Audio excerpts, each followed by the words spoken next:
My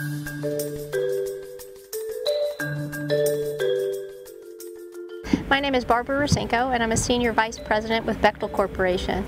We're an engineering, procurement, construction, and project management company, a global operation with portfolios in mining and metals, oil and gas, power, and civil. So my personal safety journey started when I was a construction field engineer early in my career. And that happened because I was out in the field seeing guys working and were able to affect how they did work. So we were able to plan work on the ground so they didn't have to work at height. So it became clear to me pretty early on that our ability to plan and work makes it safer for the guys in the field.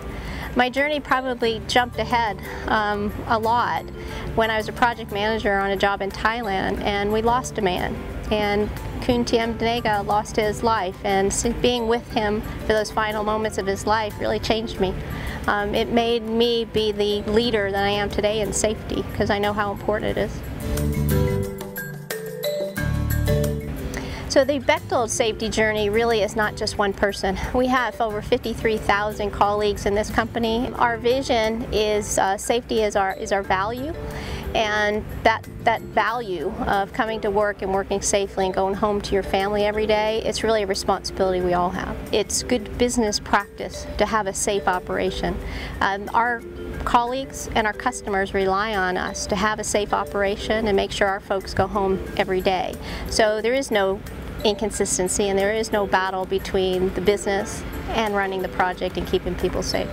I'm never going to say Bechtel is ahead of the game in safety.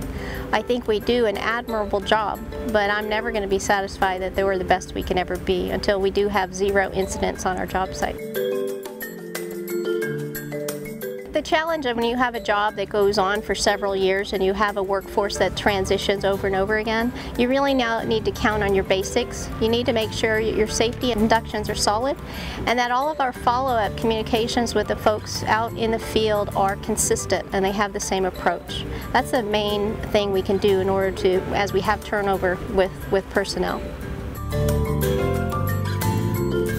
I think middle managers probably have the toughest job at all when it comes to safety. We need to have them operate in a bi-directional basis. They need to take the messages that leadership is sending about how important safety is on the job and translate that down to the workforce. And at the same time, they need to take the issues and the concerns of the workforce up to management to get those things resolved. And the workforce needs to trust in these middle managers to be able to deliver that message. You know, we have some what I'd call tools of our trade that we use for communicating safety things. We have really pre-starts every single day that go out with a message the night before, so supervisors can look at them ahead of time and deliver those safety topics. We have closeouts at the end of every day, again, for them to get their group back together before they go home and talk about lessons learned.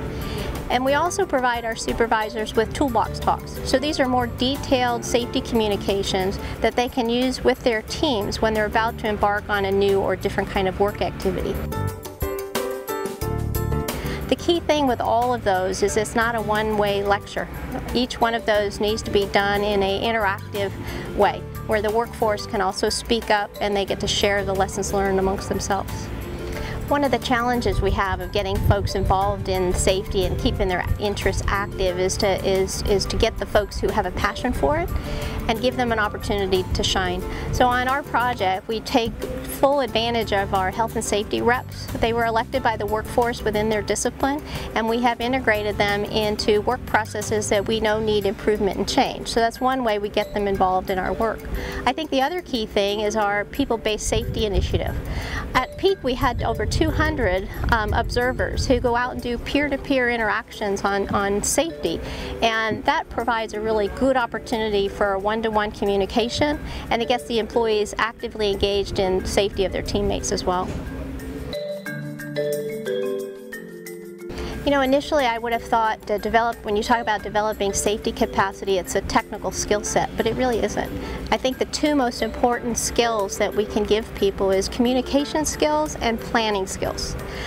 We want to be able to teach people how to communicate so they feel comfortable going out in the field and staging a safety intervention if they see something that's not safe. We also want them to be able to get in front of a group of people and talk about important safety things. The issue about planning is I have seen most of our incidents happen when we're doing short time work, things that haven't been planned effectively. So we want to be able to give people the planning skills that gives them the opportunity to look at the task, identify the hazards, and then put some measures in place to prevent incidents and injuries from happening. I don't think there's one leadership style that works with safety. If we're trying to develop a team and get them behind the safety message that we want, leadership from the top down, you really want a collaborative coaching kind of style. That's going to get people around the table and develop that one team message that we have about safety. But sometimes when there's an incident or something that needs immediate corrective action, you do need to have a leader that has a little bit more disciplined and more direct style. So I think there's an opportunity to use all of our leadership skills when it comes to safety. I think the way we motivate our folks on the job, both at the craft level and our leadership, is really to get them to take it personally on board. I want every one of them to know that incidences regarding safety can have consequences that can't be undone, and they need to be able to make it personal. Once they've done that, then they're much better able to look out after their mates and be able to make sure that they go home safely.